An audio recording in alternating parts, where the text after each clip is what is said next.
ఈ సెషన్లో మనం SQL డేటా సోర్స్ కంట్రోల్ని, దానికి సంబంధించి బౌండ్ కంట్రోల్ అయిన గ్రిడ్ వ్యూ కంట్రోల్ని, ఈ రెండింటిని యూజ్ చేసుకొని SQL సర్వర్ డేటాబేస్లో ఉండే డేటాని ఏ విధంగా మేనేజ్ చేయాలి అనేది చూస్తాం. సో మనకి SQL data source and grid view కంట్రోల్లో ఉండే రకరకాల ప్రాపర్టీస్ని, మిగతా ఆప్షన్స్ని ఏ విధంగా యూజ్ చేసుకోవాలనేది క్లియర్గా ఈ సెషన్లో చూస్తాం. మరి first SQL data source control తీసుకోండి. So then configure data source. Already మనం ప్రీవియస్ సెషన్లో SQL సర్వర్ కనెక్షన్ క్రియేట్ చేస్తున్నాం, అదే సెలెక్ట్ చేసుకుంటున్నాను, లేదంటే న్యూ కనెక్షన్ని తీసుకోండి.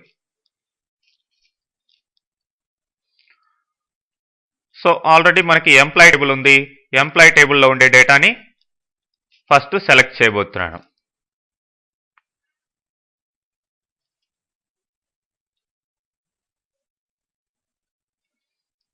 సో అన్ని ఫీల్డ్స్ సెలెక్ట్ చేశాను.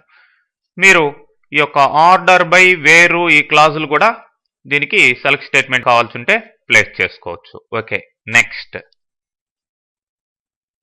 Test the query.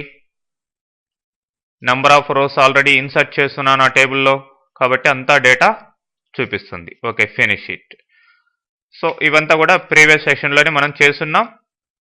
ఇప్పుడు స్టార్టింగ్లో మనం చేస్తున్న యొక్క ఆపరేషన్స్ అన్నీ కూడా ఓకే. గ్రిడ్ వ్యూ కంట్రోల్ని తీసుకొని దీనికి డేటా సోర్స్గా ఈ యొక్క డేటా సోర్స్ కంట్రోల్ని ఇవ్వడం జరిగింది. Now run this one.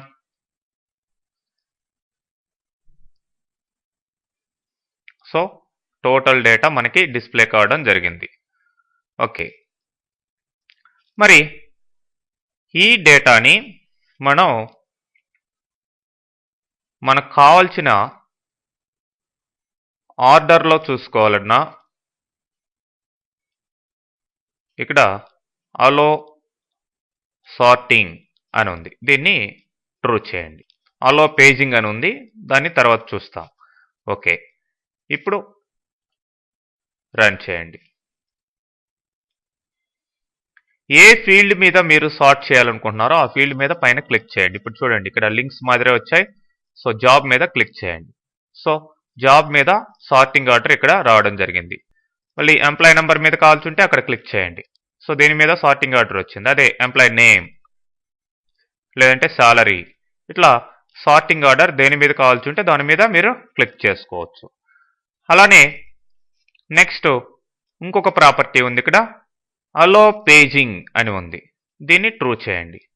So page by page data మీకు రావడం జరుగుతుంది. బై డిఫాల్ట్ 10 రికార్డ్స్ మాత్రమే మీకు ఒక పేజ్లో కనిపిస్తాయి. సో చూడండి, ఫస్ట్ 10 రికార్డ్స్ వచ్చాయి. తర్వాత పేజ్ నెంబర్ 2 క్లిక్ చేసినట్లయితే రిమైనింగ్ రికార్డ్స్ కనిపిస్తాయి. మళ్ళీ పేజ్ నెంబర్ 1, అట్లా మీకున్న డేటాని బట్టి ఇక్కడ ఈ యొక్క పేజ్ నెంబర్స్ ఇక్కడ రావడం జరుగుతుంది. దేని మీద క్లిక్ చేస్తే దానికి సంబంధించిన కరస్పాండింగ్ రోస్ లేదంటే రికార్డ్స్ మీకు కనిపిస్తూ ఉంటాయి. ఓకే, అదేవిధంగా మీరు ఈ యొక్క SQL డేటా సోర్స్ కంట్రోల్ని యూజ్ చేసేటప్పుడు ఏ విధంగా ఈ యొక్క కరస్పాండింగ్ గ్రిడ్ కంట్రోల్లో ఉండే బైండ్ కంట్రోల్ ఉండే డేటాని అప్డేట్ చేయడం, డిలీట్ చేయడం చేయొచ్చో మనం ఇక్కడ రాసే స్టేట్మెంట్స్ని బట్టి ఉంటుంది. మీరు డిలీట్ చేయాలి అనుకోండి, ఇక్కడ డిలీట్ క్వరీ రాయాలి. మరి delete command type. Next first అసలు చూసినట్లయితే డేటా సోర్స్ మోడ్ ఉంది. డేటా సోర్స్ మోడ్ అన్నిటికీ సెట్ అయ్యేది డేటా సెట్ అనమాట. సార్టింగ్ ఇట్లాంటివన్నీ చేయాలన్నా కానీ డేటా సెట్. సింపుల్గా డేటాని రీడ్ చేయాలంటే డేటా రీడర్. ఓకే, డేటా సెట్నే బై డిఫాల్ట్ తీసుకోండి. Next delete query. సో దీనికి కమాండ్ టైప్ టెక్స్ట్ లేదంటే ప్రొసీజర్ కూడా మీరు ఇవ్వచ్చు. నేను డిలీట్ క్వరీ, ఇక్కడ క్వరీని బిల్డ్ చేయాలి. మరి ఇక్కడ డిలీట్ ఫ్రమ్ టేబుల్ ఏంటి ఎంపీ వేర్ ఈ యొక్క డిలీట్ కమాండ్ కంప్లీట్గా టైప్ చేయాలి. ఈ యొక్క కమాండ్స్ అన్నీ కూడా మీకు ఆల్రెడీ ఎస్క్యూఎల్ సర్వర్ ఎన్విరాన్మెంట్లో ఎస్క్యూఎల్ సర్వర్ కమాండ్స్గా ఉంటాయి, లేదంటే అరాకిల్ తెలుసున్నా కానీ అరాకిల్లో ఇవన్నీ కూడా కమాండ్స్గా ఉంటాయి. సో ఓకే, ఎనీవే సింపుల్గా ఈ విధంగా మీరు ఈ యొక్క కమాండ్ని టైప్ చేయొచ్చు. వేర్ envo ఈక్వల్ టు, ఇప్పుడు నేను పారామీటర్ ఇస్తున్నాను, ఇక్కడ @ అని ఇచ్చి మీరు పారామీటర్ నేమ్ మెన్షన్ చేయొచ్చు. సో రీఫ్రెష్ పారామీటర్స్ అనగానే ఇక్కడికి రావడం జరిగింది. సో మరి మనం ఇచ్చిన ఎంప్లాయీ నంబర్, మనం సెలెక్ట్ చేసిన ఎంప్లాయీ నంబర్, దాని ఆ పర్టికులర్ ఎంప్లాయీ నంబర్ మాత్రమే డిలీట్ అవుతుంది. ఓకే, మరి ఈ యొక్క పారామీటర్ సోర్స్ ఎక్కడ ఉంది అనే దానికి ఫార్మా కంట్రోలా ఎక్కడ ఉంది ఆ యొక్క పారామీటర్కి సోర్స్ వాల్యూ అనేది మీరు తీసుకోవచ్చు. నేను ఫామ్లో, అంటే మన ఫామ్లో ఉన్న ఎంప్లాయీ నెంబర్ ఫీల్డే ఇచ్చాను. డిఫాల్ట్ వాల్యూ కూడా ఇవ్వచ్చు. ఓకే, సో డిలీట్ క్వరీ రాసాం ఇక్కడ దీనికి. మరి డిలీట్ కావాలంటే ఎలా అనేది మనం గ్రిడ్ వ్యూ కంట్రోల్ యొక్క ప్రాపర్టీస్ తీసుకొని ఇక్కడ ఆటో జనరేట్ డిలీట్ బటన్ అని ఉంది, దీన్ని ట్రూ చేయండి. ఓకే, చూడండి ఇక్కడ డిలీట్ బటన్ రావడం జరిగింది. మరి ఈ యొక్క డిలీట్ బటన్ ఎలా ఉండాలి, ఇట్లా లింక్ లాగా ఉండాలా ఏంటి అనేది ఇక్కడ ఎడిట్ కాలమ్స్లో తీసుకొని మీరు ఇక్కడ కమాండ్ ఫీల్డ్ అవైలబుల్ ఫీల్డ్స్ ఉంటాయి. మరి కమాండ్ ఫీల్డ్ డిలీట్ మరి యాడ్ చేస్తున్నాం. మరి ఇది ఎలా ఉండాలి ఇది అనేది మీరు దీని ప్రాపర్టీస్ మొత్తం ఇక్కడ సెట్ చేయొచ్చు. ఓకే,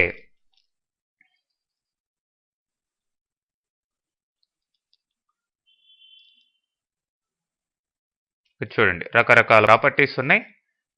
దీనికి కావాల్సిన కమాండ్ టైప్ లింక్ కావాలా లేదంటే బటన్ లాగా కావాలా అనేది మీరు సెట్ చేసుకోవచ్చు. బై డిఫాల్ట్ లింక్ ఉంది, అది అలానే ఉంచేస్తున్నాను.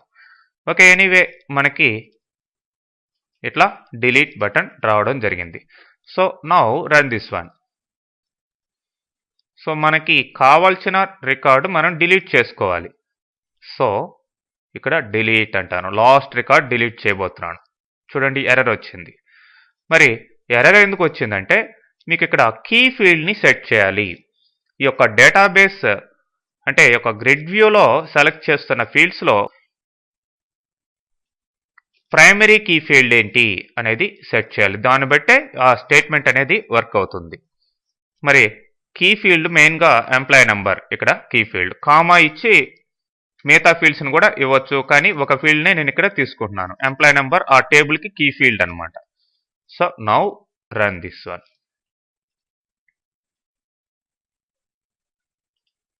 So delete the last record. So okay, delete అయిపోయిందా? ఎందుకు కీ ఫీల్డ్ ఇచ్చాం కాబట్టి ఈ యొక్క డిలీట్ ఇట్లాంటి అప్డేట్ ఇట్లాంటి ఆపరేషన్స్ అన్నీ కూడా జరుగుతాయి.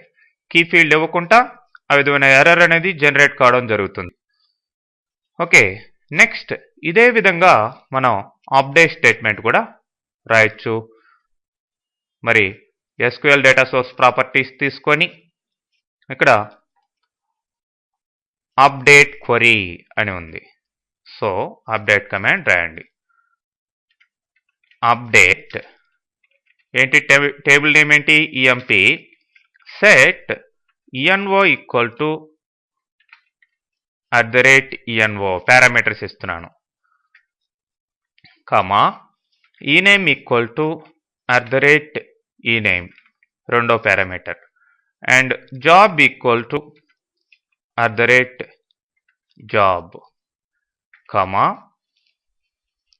Salary equal to @salary. మరి అన్నిటికీ అప్డేట్ చేయాలా? మనం ఏదైతే ఎడిట్ మోడ్లో పెట్టుకున్నామో ఆ రికార్డ్ మాత్రమే అప్డేట్ చేయాలి. కాబట్టి వేర్ కండిషన్ ప్లేస్ చేస్తాను. మీరు స్టేట్మెంట్ డైరెక్ట్గా రాయకుండా క్వరీ బిల్డర్లో కూడా తీసుకొని మీరు బిల్డ్ చేసుకోవచ్చు అనమాట సింపుల్గా. Where ENO equal to @ENO, present ENO ఏదైతే ఉందో అది మాత్రమే అప్డేట్ కావాలి అని అర్థం. సో రిఫ్రెష్ పారామీటర్స్, కావాల్సిన పారామీటర్స్ అన్నీ వచ్చేసాయి. మీరు వీటికి ప్రతిదానికి కూడా కావాల్సి ఉంటే మీరు ఇక్కడ పారామీటర్ సోర్స్ ఫామ్లో ఉన్న ఫీల్డ్, దీనికి ఈఎన్ఓ, అట్లనే ఈ నేమ్,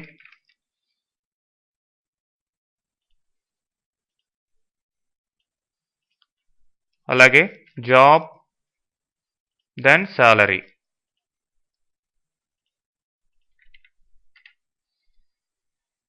ఇట్లా అన్నిటిని సెట్ చేసేస్తాం. So that's all. ఓకే, ఇప్పుడు మనం అప్డేట్ క్వరీ రాయడం జరిగింది. మరి అప్డేట్ క్వరీ యొక్క SQL డేటా సోర్స్లో రాసాం. మరి గ్రిడ్ వ్యూలో మనకి ఇక్కడ ఒక ప్రాపర్టీ ఉంది, ఆటో జనరేట్ ఎడిట్ బటన్. దీన్ని ట్రూ చేయండి. సో ఎడిట్ బటన్ రావడం జరుగుతుంది. Now run this one.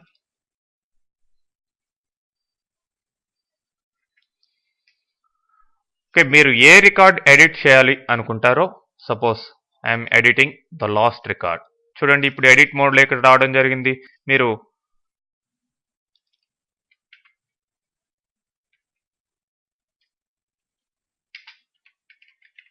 ఇట్లా మీరు డేటాని ఎడిట్ చేసిన తర్వాత అప్డేట్ అంటే పర్మనెంట్ అప్డేట్ అవుతుంది, లేదంటే క్యాన్సిల్ అయితే క్యాన్సిల్ అవుతుంది మీరు అప్డేట్ చేసిన డేటా. Okay, update. సో మారిపోయిందా? అలానే ఏ రికార్డ్ అయితే మీరు అప్డేట్ చేయాలో అక్కడ క్లిక్ చేయండి. Suppose if you don't want to update, cancel it. Okay, ఆ విధంగా మీరు డేటాని అప్డేట్ చేసుకోవచ్చు. ఇక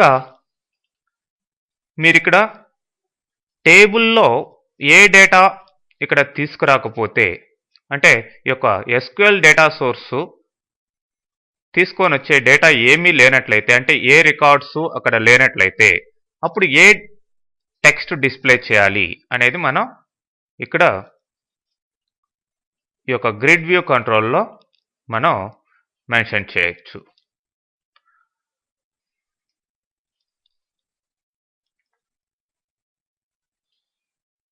empty data text, no data to retrieve.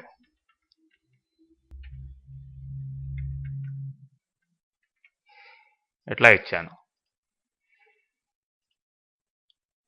Okay, so ఇప్పుడు చూడండి, నేను ఇక్కడ స్టేట్మెంట్ సింపుల్గా మారుస్తున్నాను. SQL స్టేట్మెంట్ సెలెక్ట్ క్వరీని వేర్ ENO ఈక్వల్ టు 300 అనేది అక్కడ లేదు యాక్చువల్గా, కాబట్టి డేటా ఏమీ రాదు. So run this one. మనం ఇచ్చిన మెసేజ్, టెక్స్ట్ మెసేజ్ ఇక్కడ డిస్ప్లే అయింది. అంటే అక్కడ డేటా ఏమీ రిట్రైవ్ చేయలేదు కాబట్టి ఈ యొక్క టెక్స్ట్ మెసేజ్ డిస్ప్లే అయింది. అలానే ఈ టెక్స్ట్ మెసేజే కాకుండా మీరు దీనికి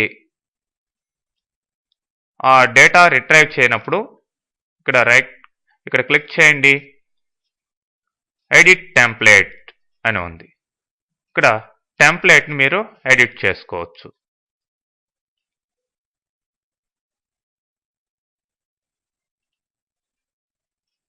బ్యాక్ మీకు టెంప్లేట్ రావడం జరిగింది. ఎడిట్ టెంప్లేట్ సంథింగ్ టైప్ చేశాను. టైపింగే కాదు, ఏదైనా సరే మీరు ప్లేస్ చేసుకోండి. సో డేటా ఏది తీసుకురానప్పుడు మీరు టెంప్లేట్లో ఇచ్చిన కంటెంట్ ఇక్కడ డిస్ప్లే కావడం జరుగుతుంది. చూడండి. ఓకే, ఆ విధంగా. మరి అదే ఇప్పుడు ఈ యొక్క SQL query మార్చేస్తున్నాను.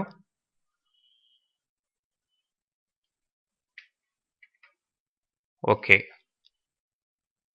Now see this one.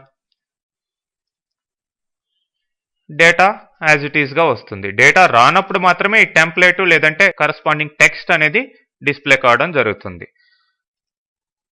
Anyway template text వద్దనుకుంటే తీసేయచ్చు. మీరు సోర్స్లోకి వెళ్ళి చూడండి. మీరు చేసిన ప్రతిదానికి కూడా ఇక్కడ కంప్లీట్గా కోడింగ్ అనేది రావడం జరిగింది. సో కనెక్షన్ స్ట్రింగ్ ఏంటి, డిలీట్ కమాండ్ ఏం రాశారు, అలానే సెలెక్ట్ కమాండ్ ఏముంది, అప్డేట్ కమాండ్ ఏముంది, మరి డిలీట్ కమాండ్కి ఎలాంటి పారామీటర్స్ ఇచ్చారు, అప్డేట్ కమాండ్కి ఎలాంటి పారామీటర్స్ మీరు పాస్ చేశారు, మరి గ్రిడ్ వ్యూలో ఎలాంటి బౌండ్ ఫీల్డ్స్ ఉన్నాయి, వాటికి సార్టింగ్ ఎలా ఇచ్చారు, వాటి రకరకాల యొక్క అట్రిబ్యూట్స్ ఏ విధంగా సెట్ చేశారు, ఇవన్నీ కూడా క్లియర్గా మీ యొక్క సోర్స్ కోడ్లో రావడం జరుగుతుంది. ఓకే.